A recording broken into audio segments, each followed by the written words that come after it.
যে বয়সে ছেলেপেলেরা গলির রাস্তায় সাইকেল চালিয়ে বেড়ায়, সেই বয়সেই আকাশে বিমান উড়িয়ে অনন্য এক ইতিহাসের জন্ম দিয়েছে বাংলাদেশি এক কিশোর। না, কাগজের বিমান নয়, যাত্রীবাহী ইঞ্জিনের বিমান চালিয়েই এই মাইল ফলক স্পর্শ করেছেন সেই স্বপ্নবাজ বালক। অল্প বয়সেই পাইলট বনে যাওয়া এই বালকের বয়সটা শুনলে চমকে যাবে যে কেউ। বিমান ওড়ানোর মতো এমন দুঃসাধ্য অভিযান করা সেই কিশোরের বয়স মাত্র ১৬ বছর। যুক্তরাষ্ট্রে বসবাসরত বাংলার এই দামাল ছেলের নাম হল আহনাব আবিদ মাহির।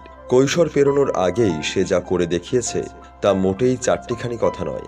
পাতাল ফেরে নামবো নিচে, উঠবো আবার আকাশ ফুঁড়ে, বিশ্বজগৎ দেখব আমি আপন হাতের মুঠোয় পুড়ে। ছোটবেলায় পড়া কবি নজরুল ইসলামের সংকল্প কবিতার এই লাইন দুটিকে যেন নিজের স্বপ্ন পূরণের অনুপ্রেরণা হিসেবে বেছে নিয়েছিল কিশোর মাহি। ৭ বছর বয়সে বাবা মইনুল হক ও মা আয়েশা রুমার সাথে প্রথম বিমানে চড়েছিলেন তিনি। সেই যাত্রায় বাংলাদেশ থেকে উড়োজাহাজে চেপে ছেলেকে নিয়ে যুক্তরাষ্ট্রে পাড়ি জমিয়েছিলেন এই দম্পতি। উড়ন্ত বিমানের জানলা থেকে খোলা আকাশটাকে দেখে বিস্ময় উঁকি দেয় মাহিরের ছোট্ট মনের মাঝে। স্বপ্ন জাগে নীল আকাশে ডানা মেলে উড়ে বেড়াতে। ছেলের সেই দুঃসাহসী স্বপ্ন ছুঁয়ে যায় মাহিরের বাবা মায়ের মনকে। সিদ্ধান্ত নেন ছেলেকে তারা পাইলট বানাবেন। যুক্তরাষ্ট্রে পৌঁছানোর কিছুদিনের মধ্যেই তাকে ভর্তি করা হয় লস অ্যাঞ্জেলেসের একটি ফ্লাইং প্রশিক্ষণ কেন্দ্রে। সেখানে বাংলাদেশি বংশোদ্ভূত ফ্লাইট ট্রেনার ইলিয়াস খানের সান্নিধ্যে কঠোর প্রশিক্ষণ নেয় মাহির। নিজের আগ্রহ, চেষ্টা ও সংকল্পের জোরে খুব অল্প সময়ের মধ্যেই উড়োজাহাজ চালানোর খুঁটিনাটি রপ্ত করে ফেলে সে।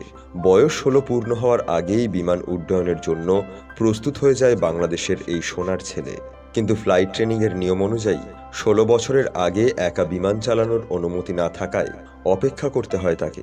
অবশেষে নিজের ১৬তম জন্মদিনে এসে স্বপ্ন পূরণ হয় আহনাব আবিদ মাহিরের। ফেডারেল এভিয়েশন অ্যাডমিনিস্ট্রেশন রেগুলেশন অনুযায়ী বিমান উড্ডয়নের জন্য ফ্লাইট প্রশিক্ষকের বিশেষ লিখিত অনুমোদন নেন মাহি। তারপর চড়ে বসেন বিমানের ককপিটে। অ্যাঞ্জেলেস হোয়াইটম্যান বিমানবন্দরে প্রথম বাংলাদেশি হিসেবে বিমান নিয়ে উড্ডয়ন করেন ১৬ বছর বয়সী এই বাংলাদেশি কিশোর। বিমানের ইঞ্জিন চালু হওয়ার সাথে সাথে শুরু হয় দুঃসাহসী মাহিরের অদম্য স্বপ্নযাত্রা। খুবই সুন্দরভাবে রানওয়ে ছাড়িয়ে আকাশের পথে উড়ে যায় তার বিমান। তারপর উড়োজাহাজ নিয়ে বেশ কিছুক্ষণ নীল আকাশের সাদা মেঘের ভেলায় মুক্ত পাখির মতো ভেসে বেড়ায় কিশোর মাহি। এ সময় নিচে দাঁড়িয়ে থেকে বাংলাদেশি কিশোরের সেই অনন্য অর্জনের বর্ণিল মুহূর্ত উপভোগ করেন মাহিরের বাবা মা ও বাংলাদেশি কমিউনিটির অনেক শুভাকাঙ্ক্ষীরা।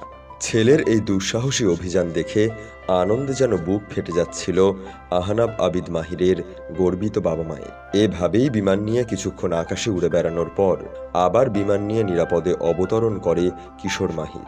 বিমান চালানোর সময় তার পাশের সিটে ছিলেন মাহিরের ফ্লাইট ট্রেনার ইলিয়াস খান। তার ভাষ্যমতে প্লেন ড্রাইভিংয়ের পুরো কাজটি একাই করেছে মাহি। তাকে তেমন কোনো সাহায্যের প্রয়োজন পড়েনি। তিনি আরও জানান যে ফ্লাইট ইন্সট্রাক্টরের লিখিত অনুমোদন সাপেক্ষে পরবর্তী ১ বছর যাত্রীবিহীন এবং প্রশিক্ষণ নেওয়া বিমান চালাতে পারবেন আহনাব আবিদ মাহি। এরপর ১৭ বছর পূর্ণ হলে প্রাইভেট পাইলট হিসেবে সার্টিফিকেট দেওয়া হবে তাকে। তখন অবাণিজ্যিক এক ইঞ্জিন বিশিষ্ট বিমান চালানোর অনুমতি পাবে সে। এই সার্টিফিকেট তাকে দক্ষ পাইলট হওয়ার লক্ষ্যে ধাপে ধাপে এগিয়ে নিয়ে যাবে। যুক্তরাষ্ট্রে প্রথম কোনো বাংলাদেশি হিসেবে মাহিরের এই সাফল্যে খুশি প্রবাসী বাংলাদেশিরা।